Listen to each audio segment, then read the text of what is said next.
Pai, mais uma vez nós entramos na Tua presença. E mais uma vez, ó Pai, com a oportunidade do Senhor, nós estamos entrando nos lares da Tua igreja e em outros lares também, para mais uma vez transmitir o Teu recado para cada coração nesta noite.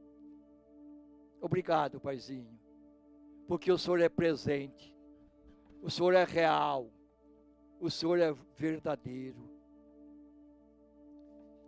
E nós declaramos agora que o Teu Espírito Santo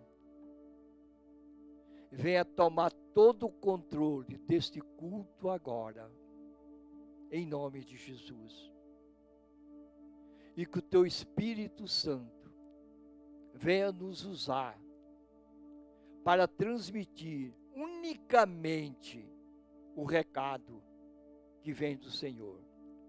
Que o Teu Espírito Santo usa o Hades para levar, Pai, a Tua igreja, o Teu povo, a adorar ao Senhor. Visita cada lar agora, com poder, com autoridade. E dê a cada membro da Tua igreja, cada lar representado, que eles recebam do Senhor o refrigério para a alma de cada um deles e alegria aos corações. Toca com o Teu poder, com o Teu poder, com o Teu poder, em nome de Jesus. Manifesta, Pai, manifesta de uma forma gloriosa no decorrer deste culto e entrando nos lares agora, em nome de Jesus. Tira, ó Pai, de cada um de nós tudo aquilo que possa impedir a manifestação do Senhor, o derramar do Teu Espírito Santo. Tira de cada um de nós, em nome de Jesus. Recebe a bênção, recebe o milagre, recebe a vitória agora e no decorrer de todo este culto, em nome do Senhor Jesus. Amém e amém. Dá uma linda salva de palmas para o Senhor Jesus. Amém? Vamos adorar ao Senhor com muita alegria no nosso coração. Amém? Glória a Deus. Amém.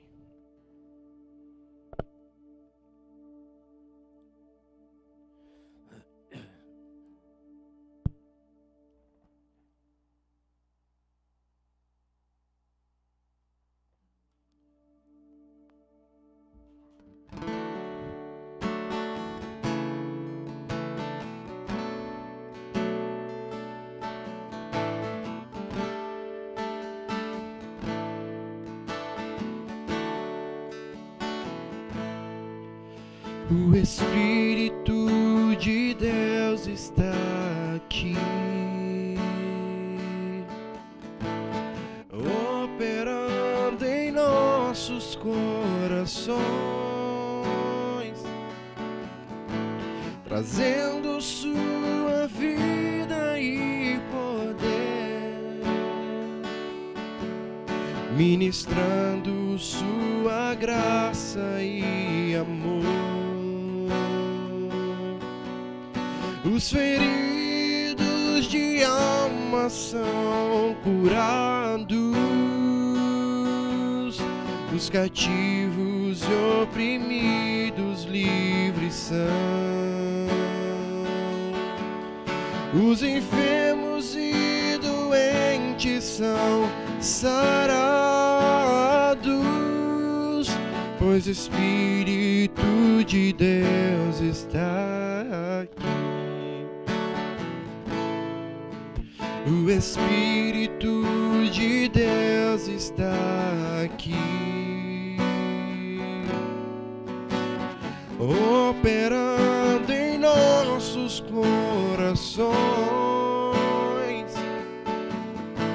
trazendo sua vida e poder, ministrando pelo sua graça e amor. Os feridos de alma são curados, os cativos e oprimidos livres são, os enfermos e doentes são sarados,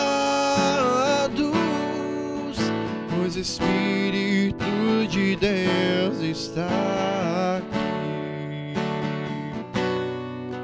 pois o Espírito de Deus está aqui. Deus está aqui, tão certo como o ar que eu respiro, tão certo como a manhã que se levanta, tão certo como eu te falo e podes me ouvir. Deus está aqui, aleluia, tão certo como o ar que eu respiro, tão certo como a manhã que se levanta,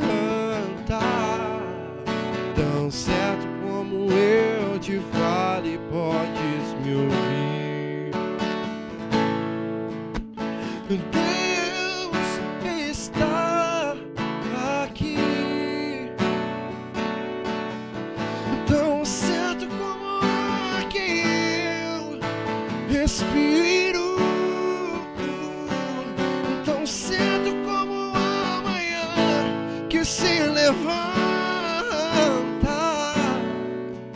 tão certo como eu te falo e podes me ouvir. Tão certo como eu te falo e podes me ouvir. Tão certo como eu te falo e podes me ouvir.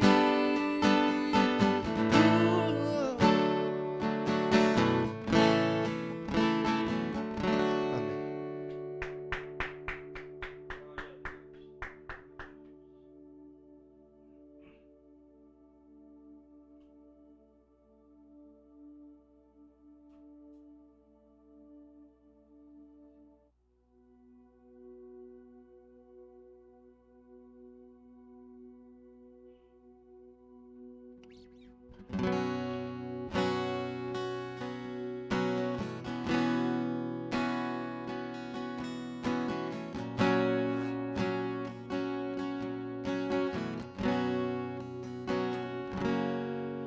Pelo sol da manhã,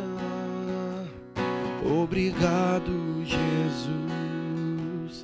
Pelo dia que nasce, obrigado, Jesus.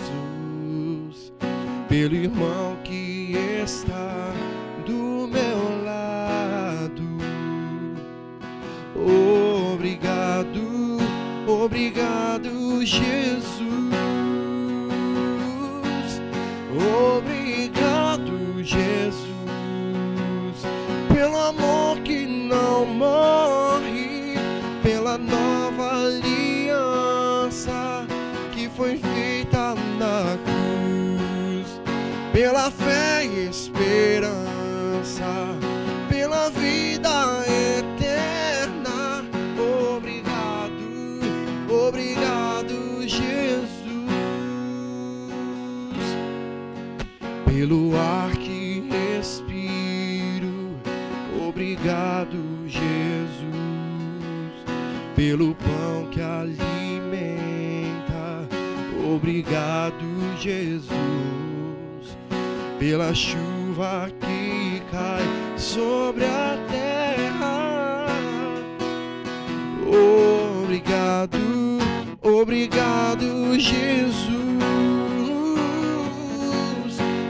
Obrigado, Jesus. pelo amor que não morre, pela nova aliança que foi feita na cruz, pela fé e esperança, pela vida eterna. Obrigado, obrigado, Jesus. Obrigado, obrigado, Jesus, pelo amor que não morre, pela nova aliança que foi feita na cruz, pela fé e esperança, pela vida eterna. Obrigado, obrigado, Jesus. Obrigado, obrigado, Jesus. Obrigado, obrigado, obrigado, Jesus.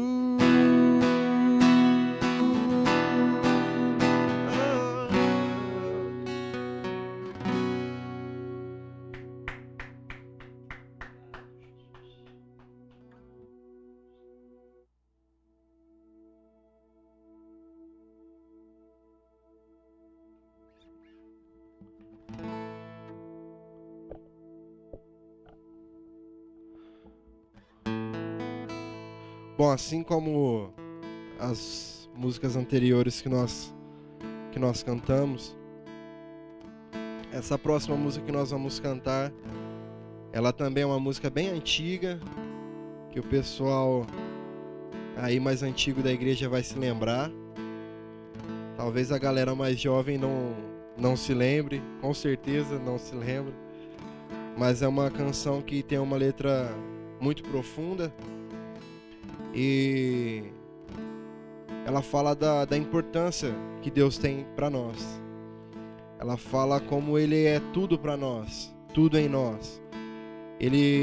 Essa música fala que Ele é a nossa razão de viver e que o nosso maior prazer é de amar o Senhor.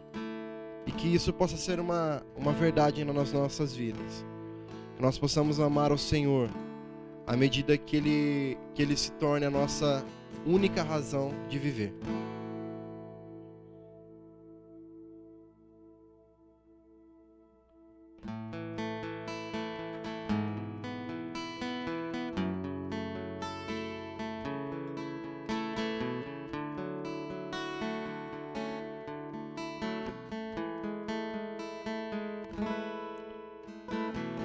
Minha razão de viver, meu maior prazer é te amar. Nada me faz mais feliz que poder sentir você me tocar e o seu Espírito em mim se mover, comover a minha emoção e o seu amor invadir e a alegria fluir em meu coração. Eu quero mais, muito mais do seu amor. Você é tudo pra mim, Senhor. Eu quero mais, muito mais do seu poder. Você é a razão do meu viver, minha razão de viver, meu maior prazer é te amar. Nada me faz vez mais feliz. Que poder sentir você me tocar e o seu Espírito em mim se mover, comover a minha emoção e o seu amor invadir e a alegria fluir em meu coração. Eu quero mais, muito mais do teu amor. Você é tudo pra mim, Senhor. Eu quero mais, muito mais do teu poder. Você é a razão do meu viver. Eu quero mais, eu quero mais, muito mais do teu amor. Você é tudo pra mim, Senhor. Eu quero mais, muito mais do seu poder. Você é a razão do meu viver. Você é a razão do meu viver. Você é a razão do meu viver. Te louvamos, Pai, e bendizemos o seu santo nome. Nós queremos dizer, Pai, que o Senhor é a razão das nossas vidas. O Senhor é a razão pela qual nós existimos e estamos aqui nesta noite. E nós te louvamos por isso, Pai, pelo seu imenso amor. Nós te louvamos, Pai, porque hoje nós temos disponível para nós o teu Espírito, habitando em nós, morando, fazendo morada em nós. E que em nome de Jesus, Pai, o nosso desejo a cada dia seja de te amar mais e mais. De te amar mais e mais, ó Deus, e de fazer com que o Senhor seja o motivo das nossas vidas. O motivo daquilo que nós fazemos, pensamos, ó Deus, que os nossos planejamentos, Pai, estejam voltados para a sua vontade, Pai, dia após dia. Abençoa a vida do pastor, Deus, dê a ele sabedoria que vem de Ti, para que ele possa transmitir a sua palavra a nós, Pai. Em nome de Jesus, amém. Amém. Glória a Deus, irmãos. Amém. Jesus é tudo para você ou não? Hã? Declara bem forte assim, ó, com sinceridade. Fala, Jesus é tudo para mim. Ele é a razão do nosso viver. Irmãos, estamos vivendo um tempo assim, né, que Jesus Cristo, Ele é a razão para nós continuar vivendo. Amém? Glória a Deus. Abra sua Bíblia. Em 1 Samuel, capítulo 16. E aí a gente depois vai entrar um pouco aí, alguns versículos no capítulo 17. Talvez o irmão que já tem centralizado fala aí, o pastor já vai lá, né, com Davi, né, e Golias, né, a luta, né, vamos entrar, mas nós não vamos ficar aí no debate, né, de Davi com Golias, não. Entende? Nós queremos só para fazer, para os irmãos entender, né, o agir de Deus, o manifestar de Deus, né? Tanto, por exemplo, no Velho Testamento, e daí a gente vai para o Novo Testamento também, para nós fazer uma comparação. Irmãos, passa o tempo que for, mas no tempo que é determinado por Deus, você pode ter a certeza que Deus vai começar a agir. Mesmo nessa situação que nós estamos vivendo. não importa, se nós pegarmos lá no livro, né, de Êxodo capítulo 3, né, o povo de Deus, né, e no contexto que nós vamos pegar também a nação de Israel, esse mesmo povo, já na terra de Canaã, né, o povo de Deus ficou ali aproximadamente 400 anos sem a manifestação de Deus. Mas no tempo exato, no tempo determinado por Deus, Deus se manifestou, o agir dele, para cumprir a promessa de libertação do povo dele, que estava escravo lá no Egito. E vai levantar Moisés, para que Moisés fosse o instrumento na mão de Deus, para libertar o povo. Deus se lembrou da promessa feita para Abraão. Deus ouviu o clamor do povo dele, lá no Egito.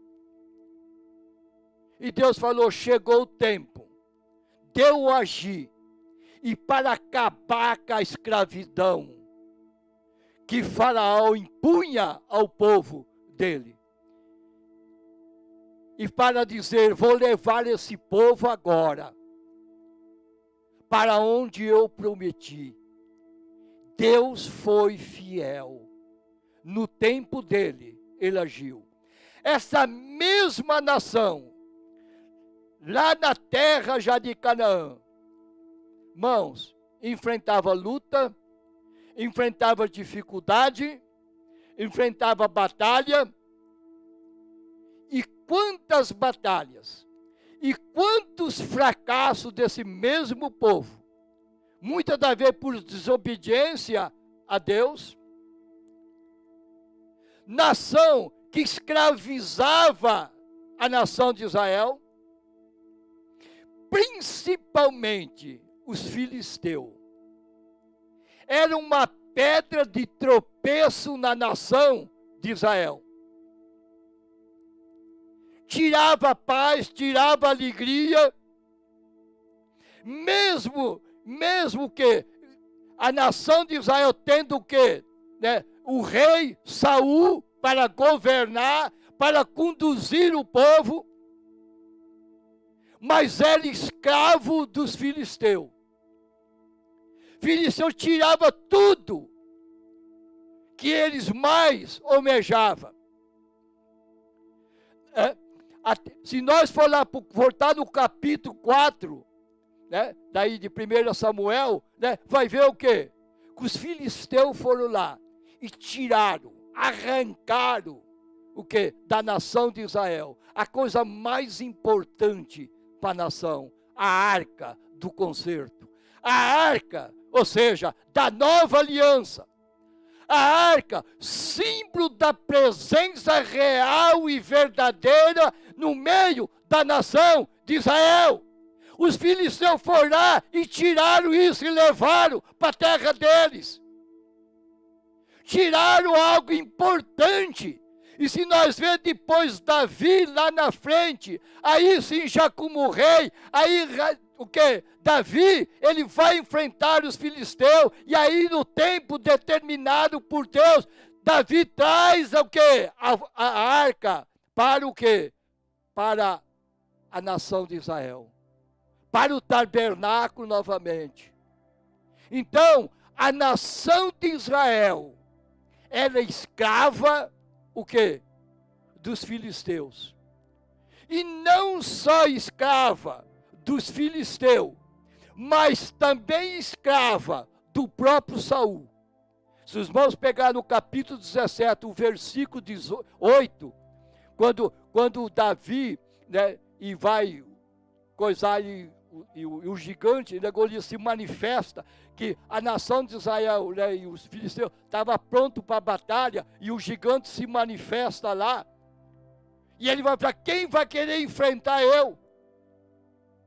E fala o quê? Que Saul e o exército de Israel tremeu, ficou com medo. E aí o que o Golias fala? Olha, o negócio é o seguinte, vocês são escravos.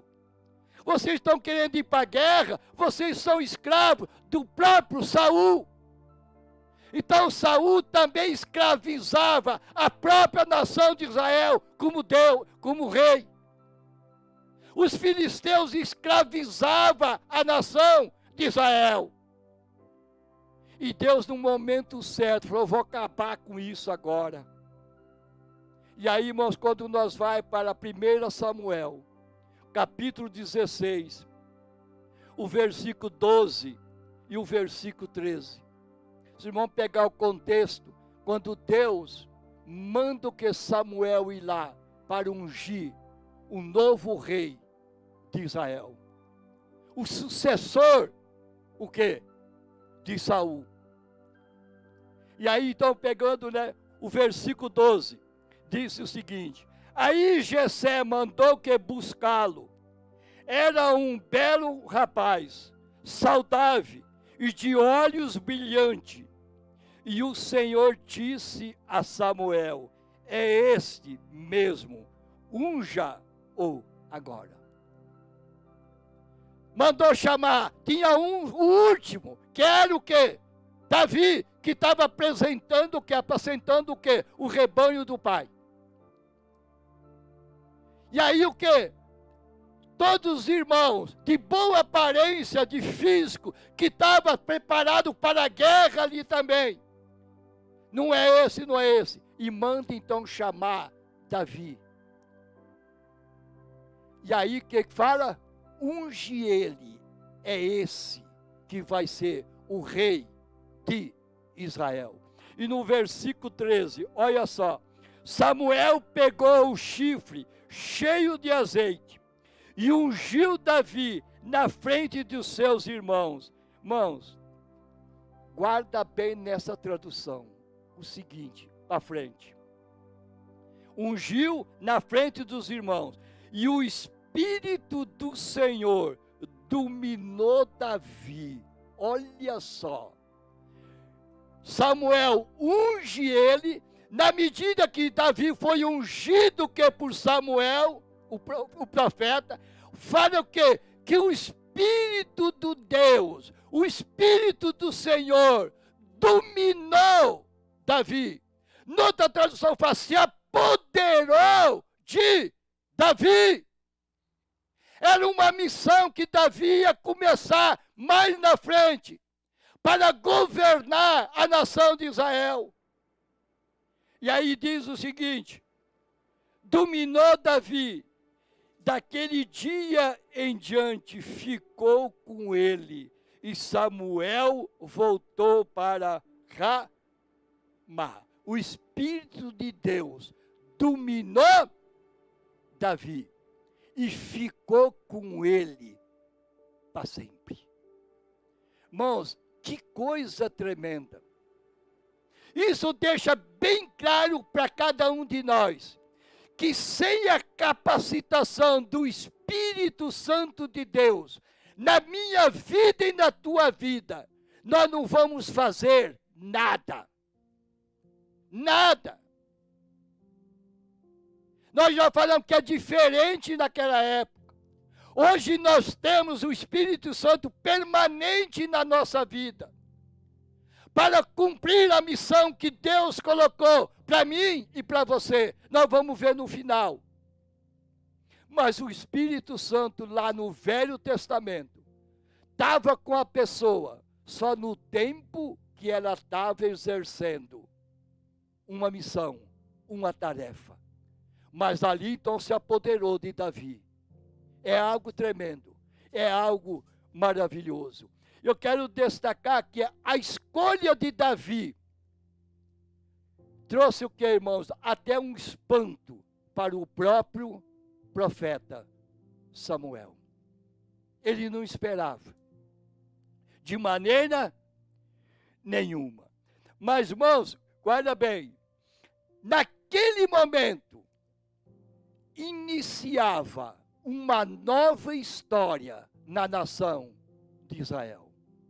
Ah, pastor, mas ele começou a reinar logo? Não, não vai ver as lutas, a dificuldade que Davi teve com Saul, a batalha, até ele começar a reinar.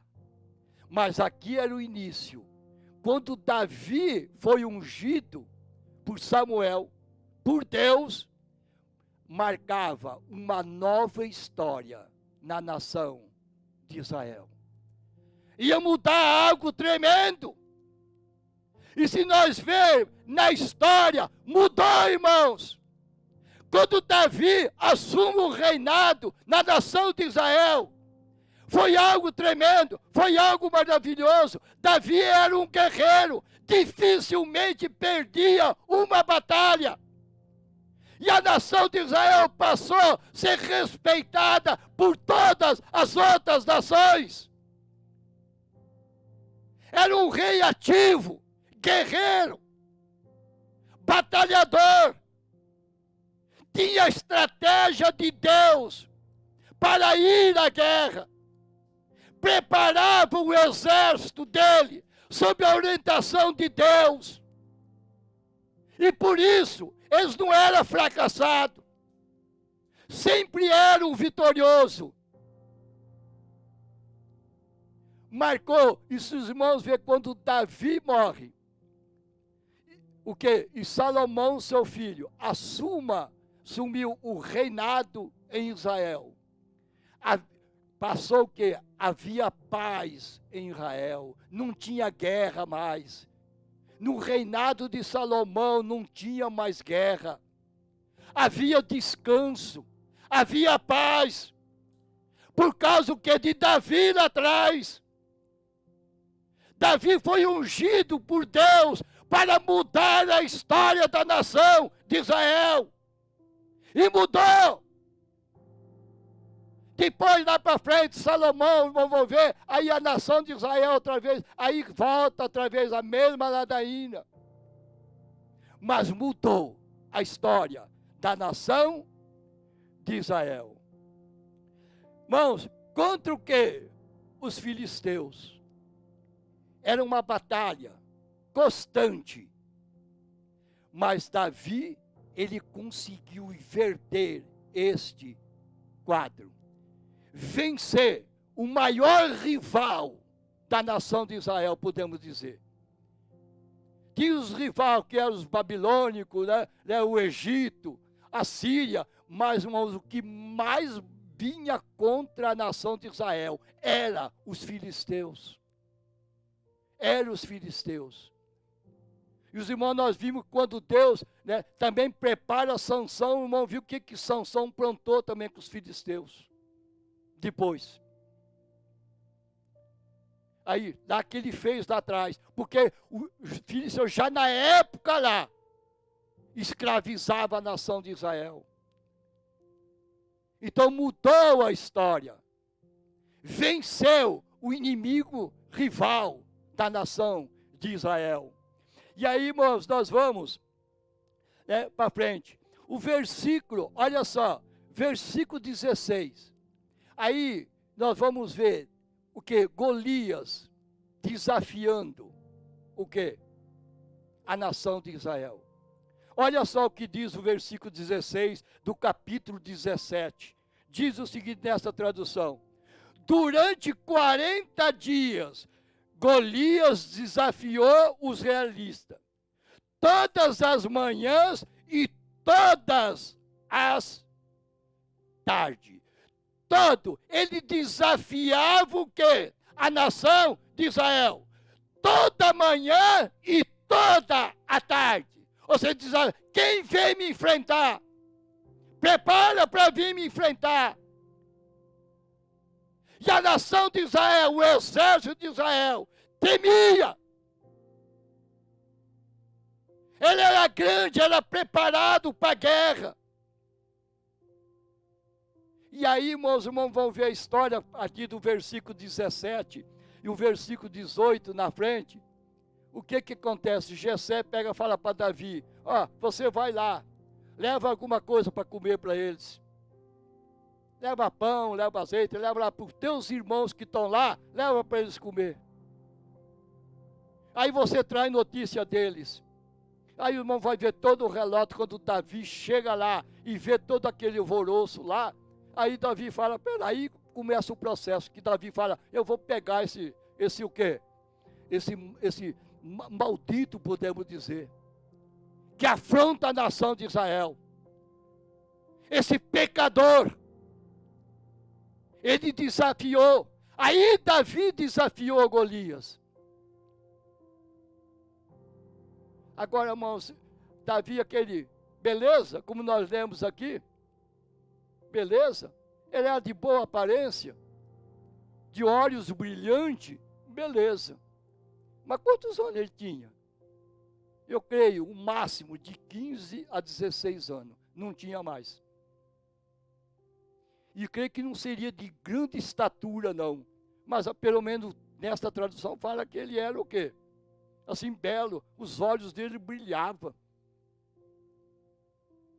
Mas ele desafiou Golias. E os irmãos sabem que venceu o quê? A batalha. Irmãos, nós queremos então declarar, então vai o quê? Para mudar a história. No tempo, Davi vai, o quê? Mesmo não reinando, mas ele dá a primeira vitória para a nação de Israel, diante dos filisteus. Eles fugiram da presença do exército de Israel, porque o líder dele tinha morrido.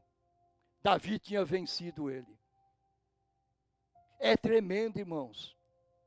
Venceu. Então, irmãos, mas guarda bem, irmãos, no tempo determinado por Deus, Deus levantou Davi para derrotar, vencer o inimigo de Israel. No nosso tempo hoje, como é que fica?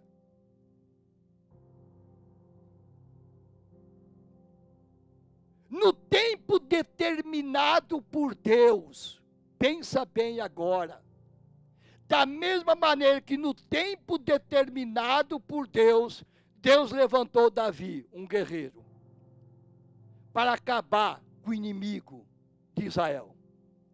No tempo determinado por Deus, Deus levantou Jesus e enviou ele a este mundo, para ele o que destruir,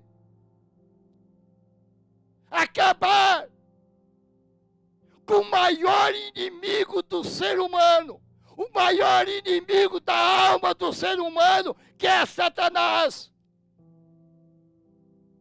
Deus foi vendo, Deus foi contemplando o sofrimento do povo. E Deus falou, olha, eu vou enviar Jesus, o meu filho amado, para mudar a história da nação de Israel. Mas eles rejeitaram. Mas para mudar também a história minha, a tua vida, a tua também. Mas no tempo determinado por Deus. Deus se manifestou na pessoa de Jesus Cristo. Deus começou a agir na pessoa de Jesus Cristo. Ali marcava, lá o que em Lucas, quando o anjo aparece a Maria, e que ela daria o que é a luz, um filho, um Salvador, ali marcava uma nova história diante do ser humano, para derrubar, para destruir tudo aquilo que Satanás tinha roubado das pessoas. Mas tudo no tempo determinado o quê? Por Deus. Jesus Cristo vinha e veio para libertar da escravidão do pecado. A nação de Israel estava escravizada pelos filisteus e pelo próprio Saul. Deus envia Jesus Cristo para libertar eu e você da escravidão do pecado. Para libertar eu e você da escravidão de Satanás. Aquele que veio para matar, roubar e destruir. Jesus Cristo veio para acabar com ele.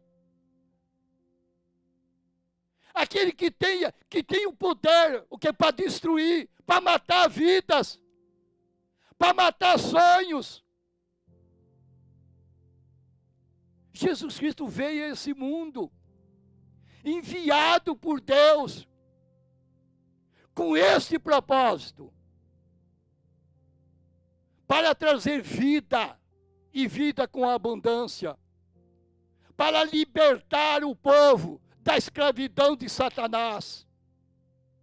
Mas no tempo determinado o quê? Por Deus. Irmãos, o Espírito do Senhor se apoderou de Davi para ele exercer o reinado sobre Israel. Será que com Jesus foi diferente? Foi diferente. Para Jesus começar o reinado dele aqui na terra. A missão que Deus mandou ele fazer aqui na terra. Será que Jesus precisava desse mesmo Espírito que se apoderou de Davi para começar a jornada? É lógico que precisava, irmãos. E está lá em Mateus capítulo 3, versículo 16 e 17. Quando Jesus foi batizado por João, lá no Jordão, e quando ele é levantado das águas, houve a manifestação do Espírito Santo. O Espírito Santo desceu sobre o quê? Jesus, em forma o quê? De uma pomba, para capacitar Jesus no ministério dele, para realizar a obra que Deus havia determinado para ele. Jesus precisava da ação do Espírito Santo, mesmo sendo que o Filho de Deus.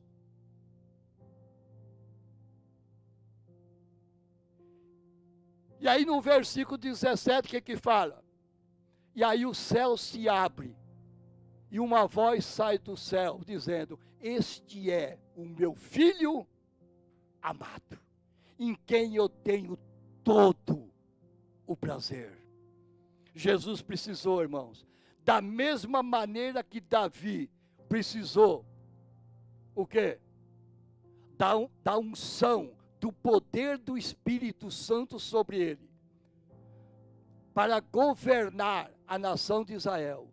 Jesus também precisou, e ele realizou. Se vamos pegar todo o contexto, para que Jesus sai dali, já vai para o deserto, para ser tentado por Satanás. E venceu Satanás, porque estava cheio do Espírito Santo. Saiu do deserto e veio que para Galileia, e ali ele começa o ministério dele, com poder, com autoridade, com a unção do Espírito Santo de Deus. Sem o Espírito Santo nós não somos o quê? Nada, irmãos, nada. Né? Para fazer o quê? A sua missão aqui na terra. Para destruir Satanás. Para vencer Satanás. Para destruir a obra de Satanás, que começou desde o Éden, lá com Adão e Eva. 1 João capítulo 3, versículo 18. Na outra tradução diz o seguinte, que Jesus Cristo veio, né, e ele se manifestou, o quê? Para desfazer toda a obra do diabo.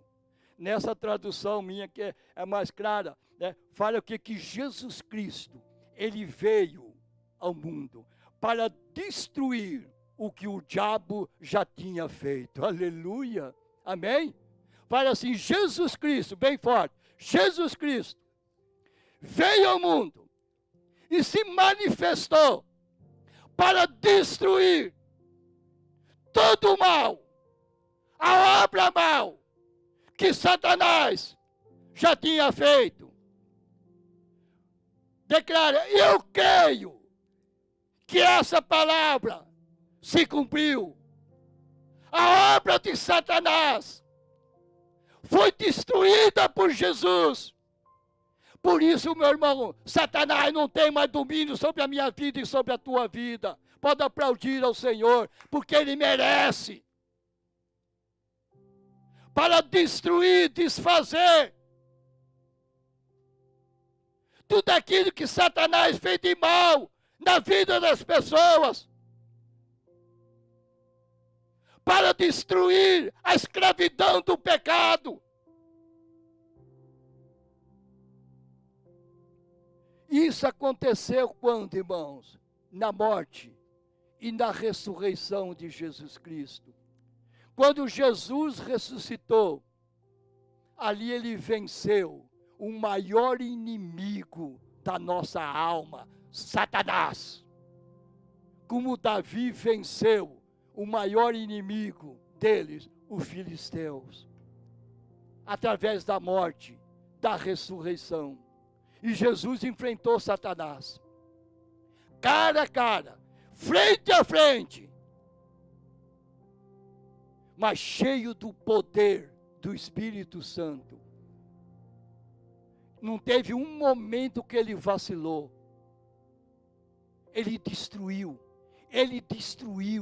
as obras de Satanás, através da sua morte e da sua ressurreição. Então, irmãos, da mesma maneira que Davi recebeu o Espírito Santo para exercer o seu ministério, a sua missão como rei em Israel, ele precisava da ajuda do Espírito Santo. Jesus, da mesma maneira, ele precisava da ajuda da manifestação do Espírito Santo na vida dele, para exercer o seu ministério. Agora ele venceu Satanás. Ele venceu Satanás, o maior inimigo da alma do ser humano. Por isso eu quero dizer para você, irmãos, que a vitória é nossa.